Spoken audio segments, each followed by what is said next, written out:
Welcome to another edition of Eye on the Issues. Today we're talking to Tina Cordova. She's from New Mexico. She's co-founder of the Tula Rosa Basin Downwinders Consortium. Tina, that's a mouthful. Why don't you begin by telling us what that is exactly?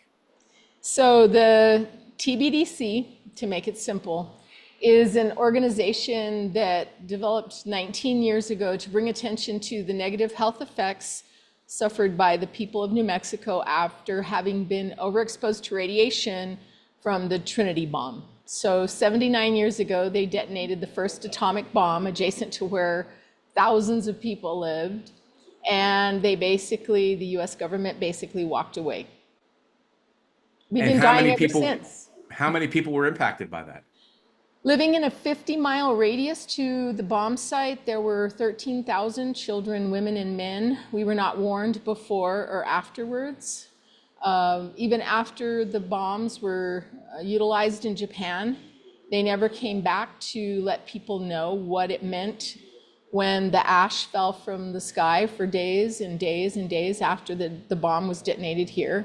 And we lived very organic lives. We didn't have running water, we didn't have electricity, so no grocery stores. Our water source was completely contaminated, our food source was completely contaminated, and the government essentially walked away and characterized the area as remote and uninhabited. No one lived here, no one was harmed. But I'm the fourth generation in my family to have cancer since 1945, and now I have a niece who's 24. She was diagnosed with cancer at the age of 23. And so the idea that we weren't harmed is absolutely a lie. We've been living with this for 79 years, and it not only has taken our lives, but it's taken our livelihoods and left many people in financial ruin. And so for people that aren't up to speed, what part of New Mexico are we talking about here?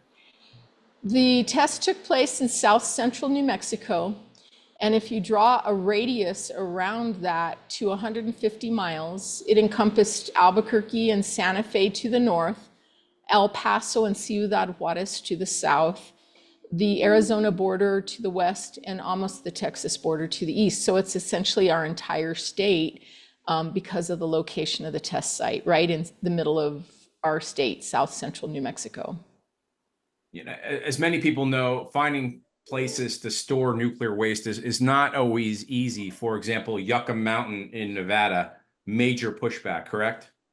Correct. And people, you know, what's the insanity of this is that we continue to make plutonium pits. We continue to make the parts for new plutonium bombs. We continue to look towards nuclear power plants as a solution for climate change, but we have no place to take the waste and nobody wants it. In New Mexico, we're the only state that has the cradle to grave process taking place. We're the only state where we have the extraction of uranium that took place here. Very, very big business at one time. They extracted 32 million tons of uranium in New Mexico and walked away. Those are super fun sites now that the government's never addressed. We have the testing and development of nuclear devices here, and then we're the only place that has a permanent repository at the Waste Isolation Pilot Plant. And so coming from those of us who are keenly aware of this industry and how it impacts us, we don't want waste. We don't want any more waste in New Mexico. And the reason is pretty simple, Mike. You know, they'll tell you that it's safe, and seemingly it is right up until the moment it's not. And then it's catastrophic. There's no putting the genie back into the bottle, and no one comes back. We've been waiting 79 years, and no one has ever returned, and no one is, I mean, we're working on trying to force our government right now to return and deal with these issues. And so, you know, believe me when I say that when it becomes catastrophic, no one returns. And think about the process by which they plan to move nuclear waste. It's usually on rail cars or on trucks. And everybody remembers what happened in Ohio not that long ago when we had the massive train derailment there. We also have these amazing wildfires that are taking place in the American West now. And so for me, it's far too risky to place high-level nuclear waste on a train car or on the back of an 18-wheeler and send them out there on the roadways. Now, on the other side of the coin, there's an opportunity for the state to get, I would imagine, serious money from the federal government if they did do that. Is that correct? Well, right now, the storage of waste that's under consideration in New Mexico, the high-level waste storage, is private industry. And so what we hear private industry saying about this is that it's an economic development tool. And I always say to people, what do you mean by that? Well, it creates jobs. And then I say in response to that, then go talk to the uranium miners who are dying from pulmonary fibrosis and from cancer, and ask them if they had known back then what they know now about the health impacts, whether they would have gone into those mines and taken those jobs. For us in New Mexico, we don't need that type of economic development. And there's just not enough in it for us. Because let me explain something that I don't think people maybe fully understand. About 6 years ago, I guess there was a spill at the waste isolation pilot plant here in New Mexico. It closed the facility for many years and cost $3 billion to remediate. Private industry will never be able to buy enough insurance to address an issue like that. So what happens? The state of New Mexico and the people here are left holding the bag. And so this isn't an industry without high risk.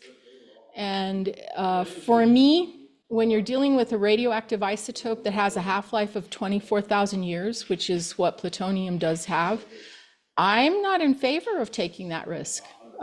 Just doesn't make any real good sense to me, and the economic development does not overcome the high risk involved.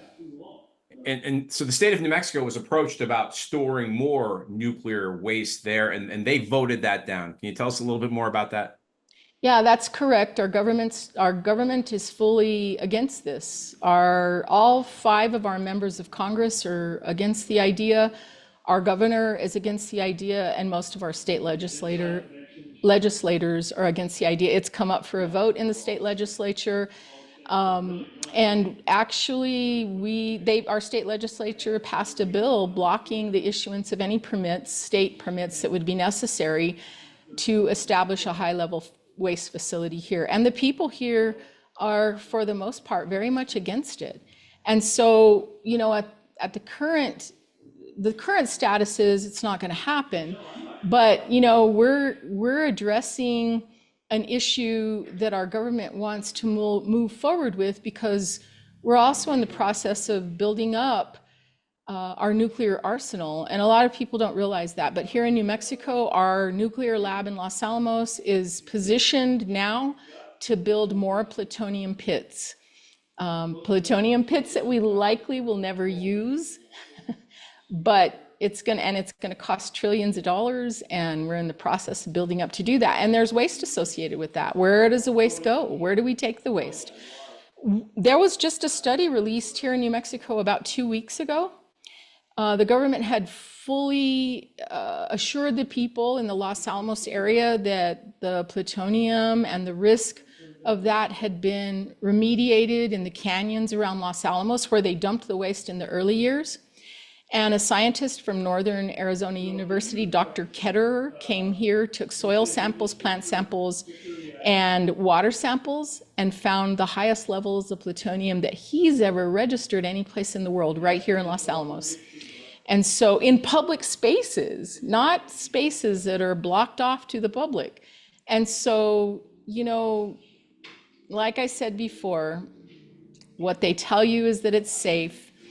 Go hike the canyons, everything's great, and then all of a sudden now we come to find out that the levels of plutonium there after remediation are sky high, and it's not a safe place to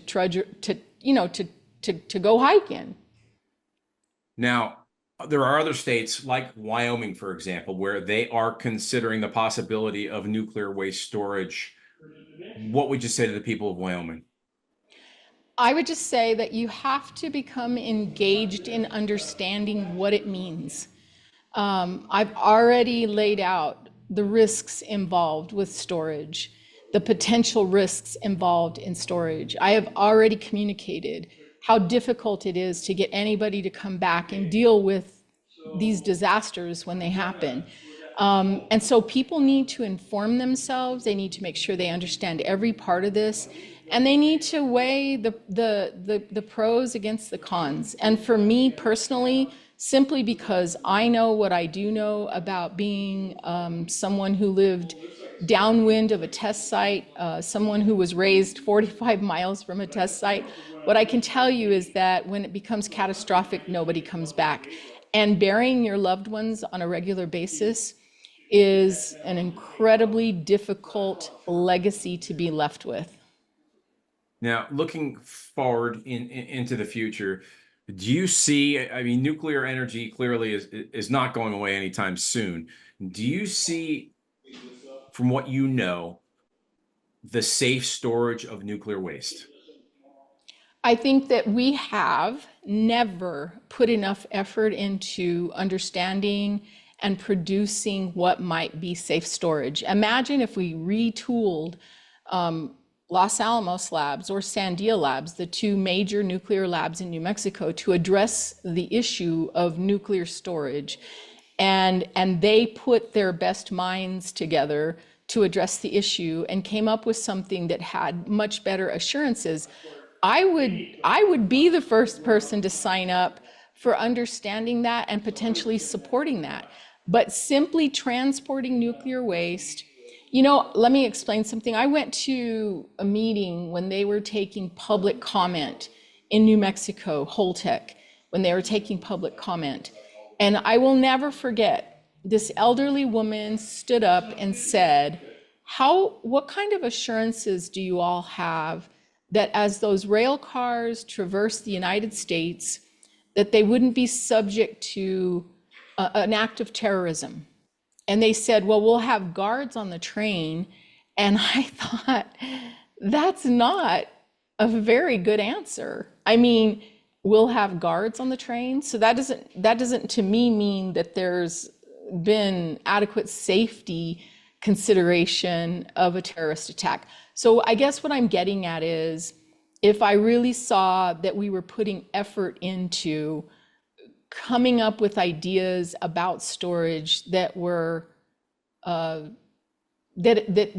they could propose that were safer than what I've seen so far, I would get on board and I could support something like that. But simply transferring waste to places like Wyoming or New Mexico, where we have lower population and they think that people here are desperate for jobs and desperate for economic development, so let's take it there, that just doesn't work for me.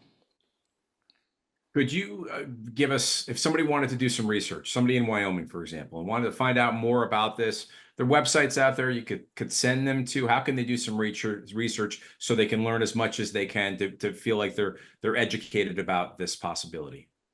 Well, I think one of the things they could do is, there's organizations throughout the United States that have been working on these issues. They could look up the organization called Nuke Watch New Mexico. They have a website. Nuke Watch New Mexico has plenty of information there about nuclear waste storage. They could look up Union of Concerned Scientists, Physicians for Social Responsibility, Plowshares Fund. All of these organizations have websites that actually have plenty of information available about nuclear storage and basically the pros and cons of transporting nuclear waste and storing it in locations off-site. Right now, we store that waste on site at the nuclear power plants. And so people can go to those websites and they can find out everything they ever want to know about, the considerations that should be given before we start to do off-site storage. Mm-hmm. And I know you mentioned this before, and I'm not quite sure what they are, so I'd like to know more. Uranium pit, is that a new mine? What is that exactly? Oh, I'm sorry. A plutonium pit is the Plutonium. trigger device for a nuclear weapon. And so they take uranium, you have uranium mines in Wyoming actually. They take uranium out of the earth and they enrich it to use in making plutonium pits that become the trigger devices for nuclear bombs, essentially. Got it. Okay. And we haven't made pits in a very long time. Well, I shouldn't say that. There's been ongoing pit production, but we're really ramping it up right now. And as we modernize our nuclear arsenal, there's going to be testing again at the Nevada test site. Most people are not aware of all these things. And while the testing that they do these days is underground testing, those tests always vent radiation. And the American West has been subject to the fallout from the testing that was done in Nevada, in the beginning, the 50s and 60s. And, New Mexico was not only downwind of Trinity, it was downwind of the Nevada test site, as were many states in the American West. And so they're going to ramp up testing again. And most people don't realize that that's going to take place. In respect to uranium, is there any of that currently being mined in New Mexico? And if not, where? No, New Mexico has a moratorium on that. Let me just tell you, Mike, I went to a place called Powati, which is in Laguna Pueblo, Native American sacred lands. And Powati was one of the largest, if not the largest, open pit mines in the world. And like I mentioned, they extracted 32 million tons of uranium across the Navajo Nation, Laguna and Acoma Pueblo. And when I stood there on the mesa and I looked out and I saw this vast mine site that's never been remediated and they're still raising children adjacent to it, I just thought this is the worst basically invasion of people's lives and their environment, and then industry just walking away.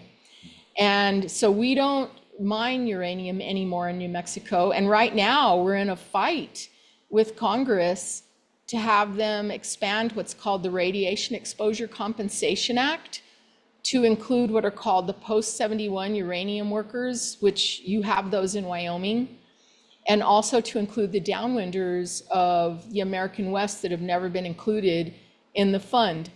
And we're in a fight with Congress. We have a bill that passed in the US Senate by a vote of 69-30, which never happens, strong bipartisan support, but Speaker Johnson has blocked the bill heretofore, and it has the votes in the House. President Biden issued a statement of support saying he'd sign it, just get it to his desk, and here we are. So tens of thousands of people were overexposed to radiation during our government's testing of nuclear devices within sight of the continental US. And the Russians have taken care of the Kazakhstanis who were downwind of those bombs. The French have taken care of the Polynesian people who were downwind of their bombs. But the Americans have not taken care of the Americans who were downwind of our bombs. All right, and last question. Yucca Mountain, of course, in Nevada, where a ton of money was put into that site. What is that a dead issue there, or is there any chance that may become storage down the road? Do you know what the latest is there? I'm not an expert on what the plans are, the future plans are for Yucca Mountain, but everything that I've heard in the recent past is that they're not going to proceed with Yucca Mountain. And what I will say regarding that is that I've learned that nothing is a for sure thing ever. And so I really do believe as time goes on, they may reinvigorate Yucca Mountain. There may not be choices. Mm-hmm. Understood. All right, Tina, is there anything I'm not asking you that you would like to share? I just would like to say that the people living in the American West have done their duty. We've always been patriotic, tax-paying, hardworking and tax-paying American citizens, and it's time for the government to recognize that we've done our share And I would just simply say, be cautious when they say that this is an economic development project, because that's what they told the uranium workers in New Mexico, and they're dying in droves. Now we have many, I go into these villages and we have lots of widows raising children alone. All right, Tina. And if people want to learn more about the Wyoming Liberty Group, it's wyliberty.org, and sign up for our newsletter. Tina, thank you so much for your time. Of course. And if anybody wants to learn more about us, our website is trinitydownwinders.com. Perfect. Thank you so much.